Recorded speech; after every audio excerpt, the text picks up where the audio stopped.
You're a third-rate duelist with a fourth-rate deck. What's up, B2's Brand Third Rate Duelist? Going to match you guys another deck profile. So we're going to do an updated Chaos Shaddoll deck list. So I know people have been asking me this for a little bit now, and I've been kind of slow on the ball and getting it out, but I got it ready for you guys.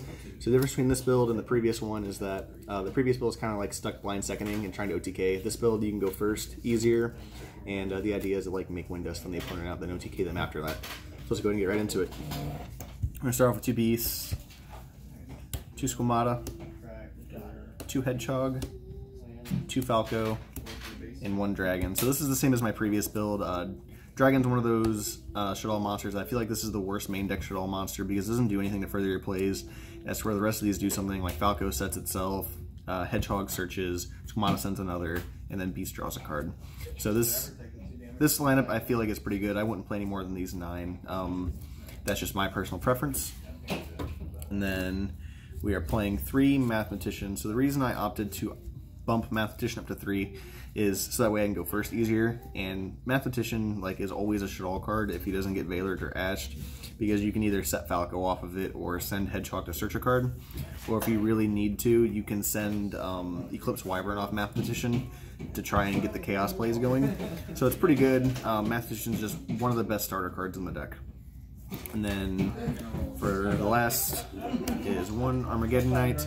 So the reason I opted to put Armageddon Knight in is it's not as good as Mathematician in the sense that I can only send darks, but it's better than Mathematician in the sense that I can send any level dark monster, so I'm not stuck sending a level 4 lower.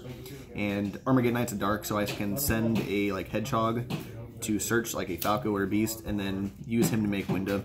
That's where Mathematician's an Earth, and I can only make check with it. So this helps make Winda easier turn 1. And then 2 Alistair the Invoker. I wouldn't bump this up to more than 2 because you use this to search Invocation, obviously, because that's what he does. And if you don't see a fusion spell, you kind of lose. But I'm not 110% focused on the Invoke plays. You're more focused on Shaddoll plays. But the Invoked engine does come up and does do a lot for the deck. As for the interactions between Invocation and Eclipse Wyvern to be able to banish them, make Mechaba, then add that back to hand. All that is still there, but I just still wouldn't play any more than 2 of this. And then this is actually super good because you first turn end on Winda. If you have him in hand when you end on Winda, it kind of safeguards Winda a little bit more because Winda's only 2200 attack. And then if they try to attack over Winda, you can just discard Alistair to bump her up to 3200, and then you've stunned the opponent out pretty good. Winda's super good in the game right now. And then I ended up cutting Danko out of the main deck because Danko's kind of a blind going second card, and I actually ended up siding it instead. But let's go ahead and get in the Chaos Engine. We're doing 2 white dragon and 2 black dragon. Wouldn't play any more than this, wouldn't play any less. Just pretty good. White dragon's obviously a light target to summon Construct or Mechaba, and then black dragon's for the OTK and to make Winda, so it's pretty good. And then 1 Dad, and then 1 Eclipse Wyvern. Wouldn't play any more than 1 Eclipse Wyvern because the only real purpose of it is to banish Dad, then try an OTK. And then 2 BLS still. I bumped this up to 3 for a hot minute and was testing it, and I didn't like it. It ended up being pretty cloggy, so I ended up cutting the 3rd black BLS out to play Hand Traps and Call by the Graves and other things. And then to round off the monsters, the heavy monster count is Triple Effect Veiler. I wanted a hand trap that I could use to interrupt the opponent, and the best hand traps in the game right now, in my opinion, are Veiler and Ash.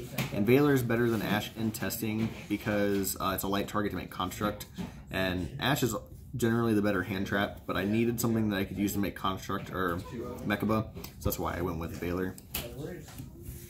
And that's it for monsters. Let's go into the spells. Triple Shaddoll Fusion. If you see this card going second and your opponent has an extra deck monster, you're probably going to OTK. This card's so good. And then triple El Shaddoll Fusion. Still playing 3 of it because you need to see a fusion spell. If you don't see a fusion spell, you're probably going to lose. And plus it's a quick play for OTKs. And then 2 Invocations still. 3 is Cloggy. And I just wouldn't play any more than 2 of this. And Alistair searches it, so... And then I ended up playing 3 Call by the Grave. The previous video I made a mistake in what I was saying, and Magical Meltdown doesn't protect Shaddoll Fusion from Ash. So I ended up cutting stuff like the Core and the 2nd Terraforming and the 3rd BLS.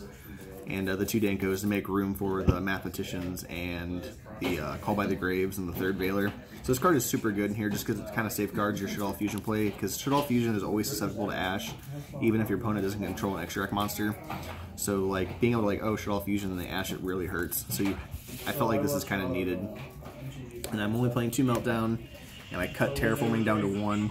The reason I cut Terraforming down to 1 is because I kept seeing like, oh, double Meltdown and Terraforming, and this was a dead card. And so I ended up cutting it down to 1 and leaving this at 2, just because this still searches Alistair the Invoker. And this does protect your fusion spells from being, protects them from being like Solemn Warninged or anything that negates the activation. So that is pretty good. So that's why I ended up leaving it like that. And that's it for the main deck. And for the extra is the 1 construct, obviously.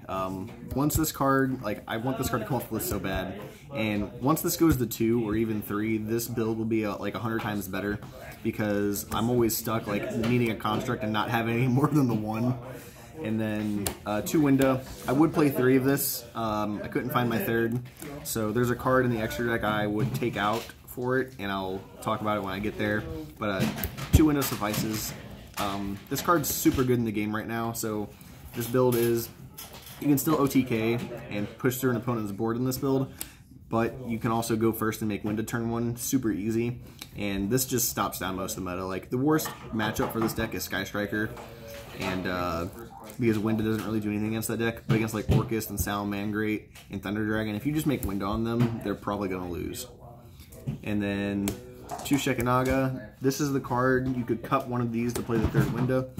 You don't need more than 2, but 2 has come up some in testing. This just negates a special summon monster's effect by discarding a Shaddoll card, and she's got a 3k booty, and so she's pretty good. And then I am extra decking 1 Gristia still. I'm side decking the Super Polys, which I ended up taking out of the main deck because like trying to play first a Super Poly in the hand, I didn't really like it, and the discard is cost, so you don't get your Shaddoll effects off of it, which kind of sucks. So I ended up cutting the Noetilis, but I left the Gristia in there for if you play against Salamangreat, you just Super Poly away the Sunlight Wolf, and then you make Gristia, which is pretty good. And then I'm still playing Triple Makaba because you burn through these cards super fast.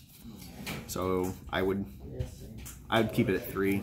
And then 2 Alistair the Invoker, you don't need any more than 2 of this, and this card is super good because you go to discard your Shaddoll monsters for his effect to search an invocation. It's not cost, so your Shaddoll monsters get their effects, and you search an invocation. It's pretty gosh darn good. And then 1 land for Linkus because it's generic Link 2, and there's times where you can't make Alistair the Invoker, but you need to make a Link 2, so this is pretty good.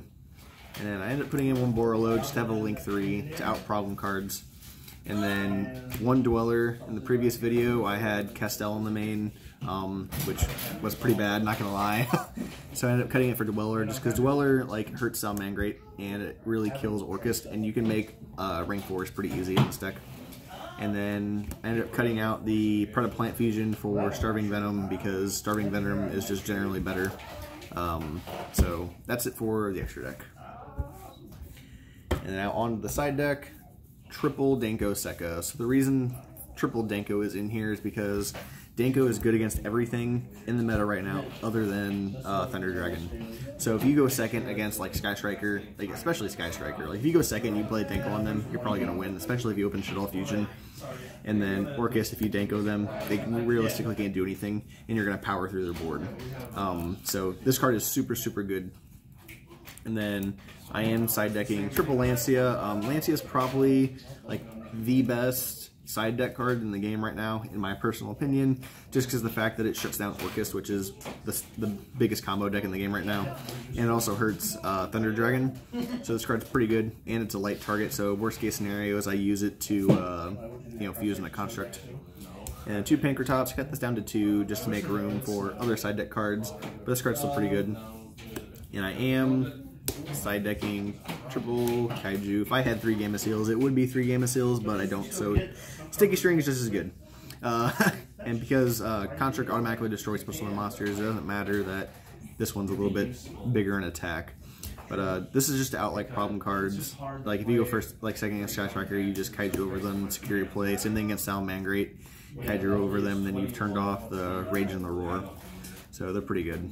And then 2 Super Poly. I ended up cutting this out of the main deck because, as I said, I was trying to focus on more of a going first build to where you could just securely make Winda and then try and stun the opponent out that way. And so Super probably ended up coming out. This is just a better side deck card. It's better for going second, and as I said earlier, you want to kind of go first and make window and stun them. And the last of the side deck cards is Double Twin Twister, just because it's good against everything other than Thunder Dragon. It sucks that the discard is cost, so you don't get your Shaddoll effects. But being able to pop the back row really helps, especially if you go against like Mystic Mine and like Orchist. If you go against Orchist and you don't have Danko in the side, like after you've sided, you don't open Danko, but you open Twin Twister, you'll probably be pretty good off. Because once you get rid of the Fog Blades, you can probably OTK through them. So that's why I made those choices. So, like, comment, subscribe. Let me know what you guys think of the updated Shaddoll list in the comments below. And we're gonna be gearing out some more deck profiles. I've got quite a few of them planned. So